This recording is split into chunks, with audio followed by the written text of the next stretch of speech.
за който ще отделиме отделно предаване за бременните жени. Дали една бременна жена може да спортува, до кой месец може да спортува, след раждането, кога може да почне да спортува. Знам, че си имала клиенти бременни жени. Нещо да споделиш от опита си, което си имала с тях.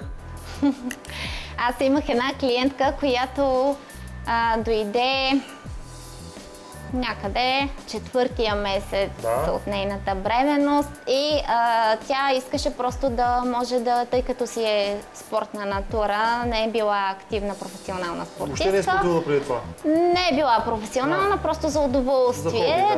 Като хоби е тренирала жената. Тя дойде и каза, че изгледала в интернет едно клипче за културистка, която била бременна и клякала с 100 не знам там колко си килограма. Да, това са вече екстремни работи. Да. И започнахме да тренираме с нея, като съответно се разбрахме, че не това, което е видяла на клипа е нашата цел. Но жената просто искаше колкото може да се поддържа, не искаше да избяга от този начин на живот, който е водила до сега, до този момент. И тренирахме с нея до края на 7-я месец.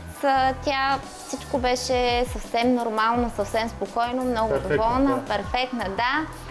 И сега мога само положително. Да и пожелая да са живи и здрави с малката и дъщеричка. Една малка скоба, по-специално за тинейджерите. Между тинейджерите вече виждаме много голямо затлъстяване. Това е много пречи на нацията, много пречи въобще за бъдещето на тези хора. Нещо ми кажеш при тях, защо се получава толкова лесно, как да ги стимулираме да спортуват, да си променят навиците на хранене, като някакво послание така да ги... Това е една много специална възраст. Да.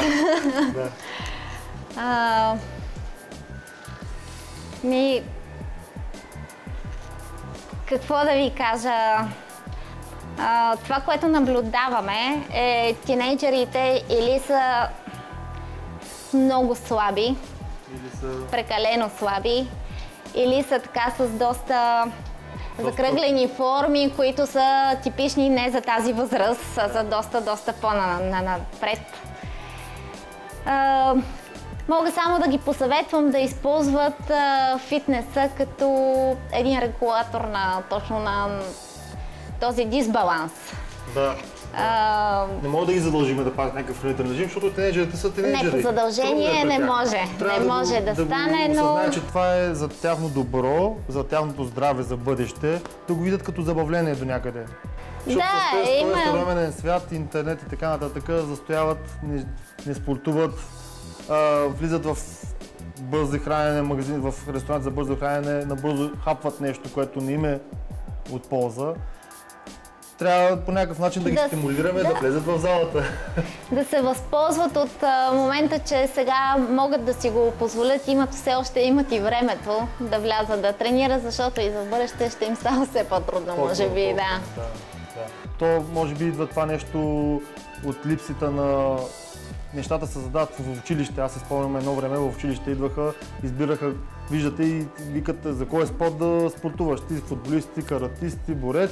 Сега го няма това нещо и се научи до някъде проблема идва от държавата, нали? Не само от училищата или от самите деца. Нали? Те са малки и не може, трябва някой да ги насочи по някакъв начин. Затова препоръчваме родителите да насочат децата си да спортуват, да ги запишат каквито и да са спортовете. Не е задължително да е фитнес, но да го няма този проблем свръхзатлъстяване при децата. Надявам се, днешното предаване сме били полезни. Опитахме се да ви покажем най-главно какви фитнес упражнения, какви фитнес уреди, как и защо. В бъдещи предаване ще ги обсъдим по-подробни тези теми. Благодаря ви.